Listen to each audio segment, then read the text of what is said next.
Okay. Very good evening to all of you. I'm the last one between you and the rest of the dinner formalities. Uh, my name is Gaurav Ranade. I'm a Chief Technical Officer for Netpoleon India.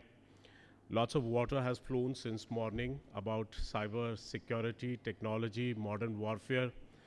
Uh, I was a bit emotional while sitting over there as I'll take a leverage from Mr. Jaiswal has mentioned about safe city, that's Delhi. 3 years ago, while I was just, the very first time I'm just mentioning about it that I had written and designed this entire architecture of Delhi Safe City on behalf of CDAC.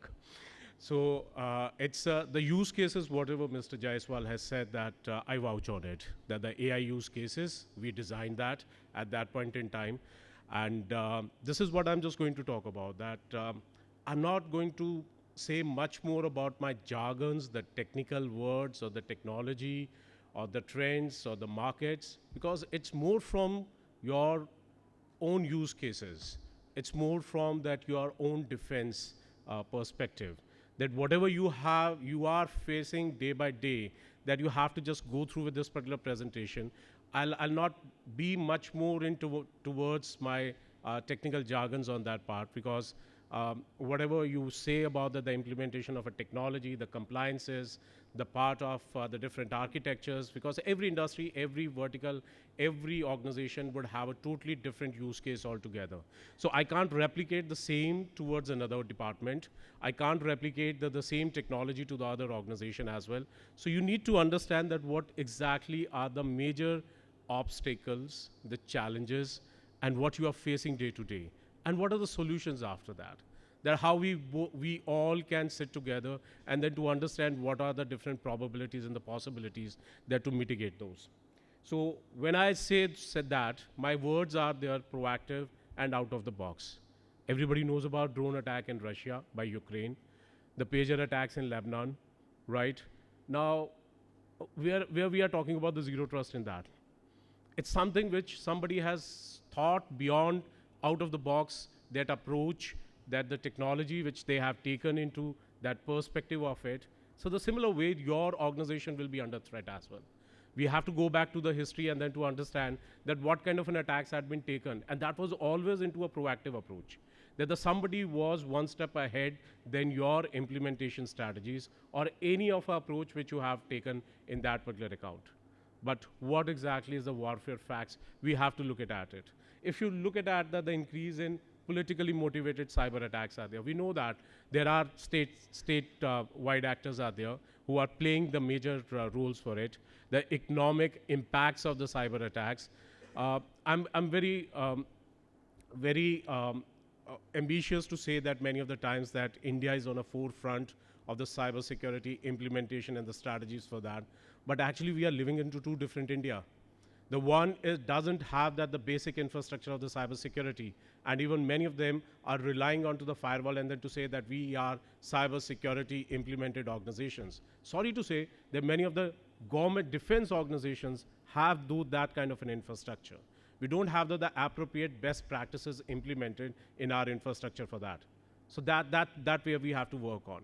AI, ML, Gen AI, or your agentic AI, or the IoTs, the OT technologies will come later. But are we there onto the basic part of that? You know it very well that you are lacking into the various different implementation of the technologies as well. The Active Directories had not been deployed appropriately for that. That's a basic thing for any of a user or the access has to be deployed it. You haven't have the network traffic analysis within your systems for it. You don't have that appropriate technologies to look at that whether your user has to come in across within your architecture by a demilitarized zone or directly to get an access into a militarized zone. We don't have that idea. And we are talking about the best of the strategies, the different tools, the different technologies, the multi-million-dollar projects we have to accomplish it. Let's focus on that part. The basics must be very, very stringent. And then the post that, once the building blocks are appropriately are there on their posters, that the rest of the architectures or the practices will be implemented appropriately. That is where the attacks are coming. If everything is good, the zero trust is fine, AI is good, ML is good, your IoT, OT, SOC, SIM, XOR, XDR, MDR, EDR, you have deployed everything. But then why after every 7 to 11 seconds you have a cyber attack in India, and every single organization is under threat? Why is it so? It means that we are lacking something. We are not following the best practices, or the architectures are not there in the place for that. We have to go back to our basics. We have to look at that, what are the implementation or the implications part for that. So on the basic part for it, what are the different attacks are there? You are facing those attacks. These are the list of attacks. It's nothing I have to speak on that particular part. You have to go through the slide and then to see that most of the attacks you either have gone through with the articles, the papers, or the other organization or other authority might have facing for it. It's nothing new. Everyone is aware of the mobile phones. Everybody has the WhatsApp. Everybody has all these particular feeds in their mobile phone. Every morning you have economic times, or you have any of a technology trend which is showing that one of or the other attack has happened in that organization. Now, what exactly the introduction is about? That when we say that the cyber warfare in modern conflicts for that, we know that the state actors are there. So one of the other country is just making an attack onto the other developing country, just to reduce the economic, whatever the growth is happening there. So the defense is onto the first and the foremost for that. Since morning, that the many of speakers have told about it, that whatever the libraries or the repository you have it, everybody want to have the control on that part. Either it's on education, or your DRDO labs, or your NTRO, your any other perspective. But as we know that the defense is onto the air gap structure, that still we are vulnerable. Our data is accessible anywhere else. Is it just only related to the cyber efficacy, or any of an information which is just leaking out by an individual for that? Now only on that particular part of that, saying that the digital or the defense systems, once we make it as the reliance will be purely on that particular part, and we are secure enough for it. No, I don't think so for that. But the major thing is that how secure our critical infrastructure. Couple of months back, there was one single report which published onto one of a very famous newspaper that almost 247 critical infrastructure departments in our country are not at all secure. They are most vulnerable. Isn't government looking into those infrastructures as of now? I don't think so. Are we responsible? Yes. We are the people, being as an industry. We are not reaching out to those infrastructure and then to give them the right education and then to tell them that this is the basic thing, you must have to have it. But when we talk about, we only look out for those particular, the big accounts or big particular organizations where we thought that this particular technology can be sold across. We have to secure our infrastructure, being as a country, being as an India. If we want to be a 2047, the developed country, as per the Prime Minister has given a mandate to us, that we have to be on that particular path. It's not only on the paper, but we have to fulfill on the ground as well.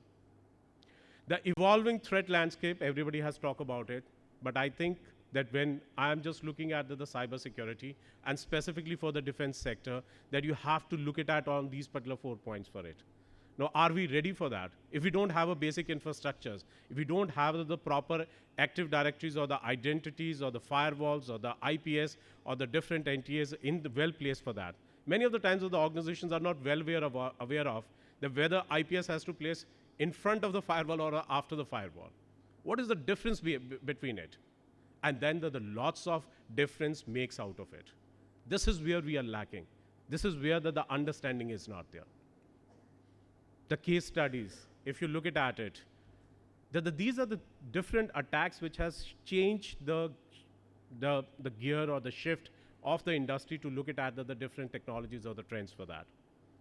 But whether we have implemented, whether we have looked into it, now somebody will say that, after one of the premier institute, healthcare, AIMS, once got that attack on a ransomware, that the technology had taken a totally different shift. No, the approach was shift. The technology was earlier also there, but proactive approach has taken after that. How about the patching upgradation servers? How many of you have a staging server within your infrastructure? After CrowdStrike, everybody is running after it. Everybody is running after it. So that's our approach is a reactive. We are not proactive enough. Let's sit together. Let's work on to those frameworks, those ideas, where it can be more on towards the proactive approach. The challenges in protecting our defense systems. So legacy systems, you are facing the challenges. It's a reality. You can't come out of that particular mode for this. And many of the times in defense vertical specifically, that you are facing all these challenges, even into the public sector units as well. The sophistication and persistence of cyber adversaries for that. Securing IoT and military communication devices. It's a similar way for that. But are we addressing those particular challenges? Or are only we are looking at that SIM, SOAR, XDR, MDR, zero trust? That we have to look at. These particular bullet points, you have to note it down, you have to look it into that which particular technologies are addressing those particular issues, which are day-to-day concerns for me and my organization. If we look into those particular areas, you'll find your answers, you will deploy it into your organizations, and your organization will be secure. And that's only the mantra we have to take it from such kind of conferences. The need for the real-time threat intelligence and response. The real-time. When we say real-time, it means real-time. It should not be just only somebody said, I deployed, and might be the result will come. But when it will come? Have we deployed it? Have we done the POCs? Or might be some other department had taken, that's why I'm taking it? It should not be happening. Your POCs, your demos must have a proper test cases as per your scenarios, your infrastructure. If your test environments had not been taken with those use cases, you are not bound to take that particular product. I'm not doubting onto your intelligence for that, but it's happening. It's happening on the industry perspective. If we have to face the challenge and to address these particular issues to make it as a developed country till 2047, at least one step everybody has to take it from their own role. I am a CISO, I am a CTO, I am a IT head, I am an admin head. What is my role? What is my job? It's not from 9 to 6, but beyond 9 to 6, what other policies or implementations I'm doing it out of it. Now these are the strategies which I think that everybody should look at it, but everybody has said it, the zero trust and everything, but it totally depends on that whether you need a ZTNA or not. Whether you need it, like as a zero trust, Mr. Amit Chaudhary said from Airtel, and then Airtel guys has also mentioned about ZTNA. See, the similar kind of an example for me as well. I have not deployed ZTNA anywhere so far. I do also have my reservations as well. But those particular reservations, I don't want to share it onto a public platform because the reason is that there are multiple concerns about the ZTNA. Off the side we can discuss, we can debate on that particular part. But yes, if your organization need it with a proper framework, with a proper architecture, but the best practices if you deploy it, why not? But do it. But what about those particular parameters or whatsoever, the different strategies you have to deploy it, you need to look at it. Okay, the critical infrastructures, I think I'm not supposed to say anything. It's your job, it's your role, it's your way, how you have to do it. We are the part of that entire ecosystem. Whenever you need it, whenever you want, that we are there to let you advise that what are the experience we have it for the last 27 years individually, as an organization, as an ecosystem, the different projects, the different products, how you have to evaluate it, what are the different tests or the use cases, we can work together. And that's only to building up that nation. It's not about that the individual, my company, will get a revenue of 100 crore or 200 crores. It's just about the case studies. Like I said that, being as a Delhiite, it was my primary role. I did that on behalf of a consulting organizations with the subcommittees of a Delhi police. I sat and I worked even at the COVID situation.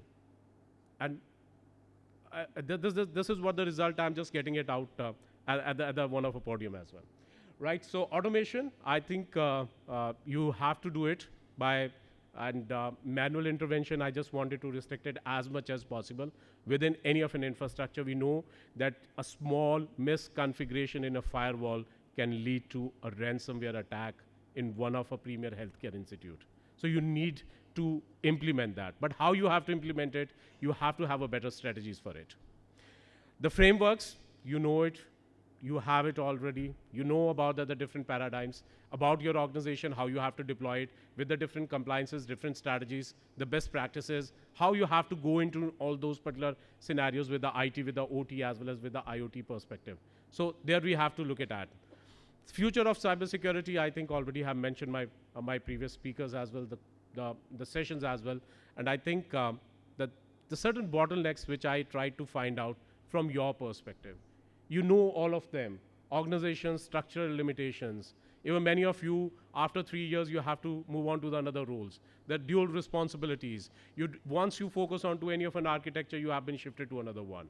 You have a policy and regulatory challenges for that. You have a technological and resources challenges as well. You have that all these particular limitations. These are the limitations we understood well. We know that. You can't be onto that top of everything. You are the warriors for the nation as well. We should also contribute into your whatsoever the extra work you are having it. So we are the experts, you do your job, we are there for you. Right? This is the conclusion from my side. That strengthening cyber resiliency in defense that already has spoken. Importance of continuous innovation in cybersecurity. You have to lead out, and then the research or the papers, the journals, whatever you are just watching, you are going through with it. You go through with that particular part, and collaboration between the government, military, and private sector. This is what my focus is. Yes, this is the last slide for me.